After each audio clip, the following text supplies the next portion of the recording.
આજે હું તમારી સાથે શેર કરીશ આખું વર્ષ સ્ટોર કરી શકાય એવા કેરીના ખાટા અથાણાની રેસીપી। તો આ કેરીનું ખાટું અથાણું બનાવવા માટે મેં અહીં 500 ગ્રામ રાજાપુરી કેરી લીધી હતી અને એના આ રીતે નાના નાના પીસીસ કરી લીધા હતા। તમને જે સાઇઝમાં જોઈએ એ સાઇઝમાં તમે પીસીસ કરી શકો છો।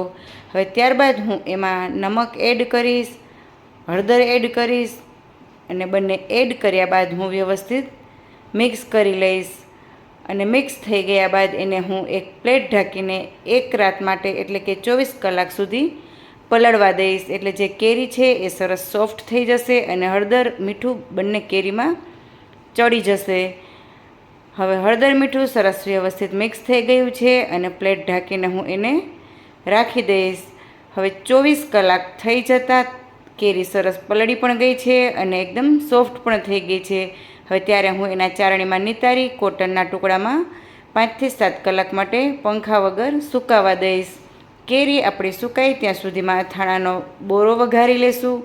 તો એના માટે મેં અહીં 100 ગ્રામ રાઈના કુરિયા લીધા છે અને 50 ગ્રામ મેથીના કુરિયા લીધા છે। 1 ચમચી વરિયાળી, થોડા મરી અને લવિંગ લીધા છે। ત્યારબાદ અડધી ચમચી હું એમાં હિંગ એડ કરીશ। અહીં આપણે આ ખાટા અથાણામાં ધાણાના કુરિયાનો ઉપયોગ નથી કરવાનો, ફક્ત આ 2 જ કુરિયા લેવાના છે। ત્યારબાદ હું 150 ગ્રામ જેટલું તેલ ગરમ કરી અને આ કુરિયા ઉપર રેડી દઈશ। ગરમ ગરમ તેલ એડ કરવાથી કુરિયા જે છે એ સરસ સંતળાઈ પણ જશે અને એમાંથી કાચી જે સ્મેલ આવતી હોય એ જતી રહેશે અને બોરામાંથી સરસ સુગંધ આવવા લાગશે। હવે બોરો અહીં આપણો થોડો ઠંડો થાય ત્યારબાદ એમાં હું સ્વાદ પ્રમાણે હજી નમક એડ કરીશ, થોડી હળદર એડ કરી છે અને ત્યારબાદ લાલ મરચું પાવડર એડ કર્યું છે। તમને તીખાશ જોઈએ એ પ્રમાણે તમે અહીં તીખાશ લઈ શકો છો।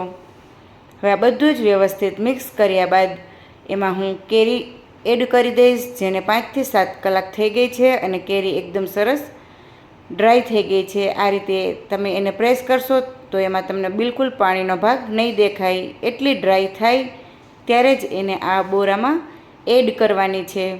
હવે વ્યવસ્થિત હું એને મિક્સ કરી લઈશ। તમે જોઈ શકો છો એકદમ સરસ, જોતાં જ ખાવાનું મન થઈ જાય એવું આપણું આ ખાટી કેરીનું અથાણું બનીને તૈયાર થયું છે। હવે આ અથાણું સરસ વ્યવસ્થિત કમ્પ્લીટ બનીને થઈ ગયું છે ત્યારે હું એને 1 દિવસ માટે આ મોટા વાસણમાં જ રહેવા દઈશ અને 1-2 કલાકના સમયના અંતરે હું એને હલાવતી રહીશ, જેથી કરીને કેરી ઉપર આ જે બોરો છે એ વ્યવસ્થિત ચીપકી જાય અને ત્યારબાદ જ હું એને બરણીમાં ભરીશ।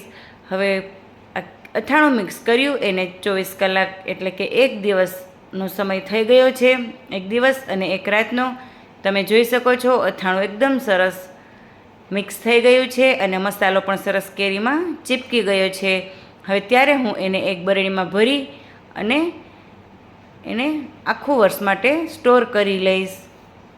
તમે આ અથાણાને ફ્રીજમાં પણ સ્ટોર કરી શકો છો અને જો બહારે રાખવું હોય આખા વર્ષ માટે તો અથાણું બરણીમાં ભર્યા પછી ઉપરથી તમારે તેલ ગરમ કરી ઠંડુ પાડી ઉપરથી હજી તેલ એડ કરવાનું રહેશે। બુડબુડ તેલમાં રાખશો તો જ એ બહારે રહેશે।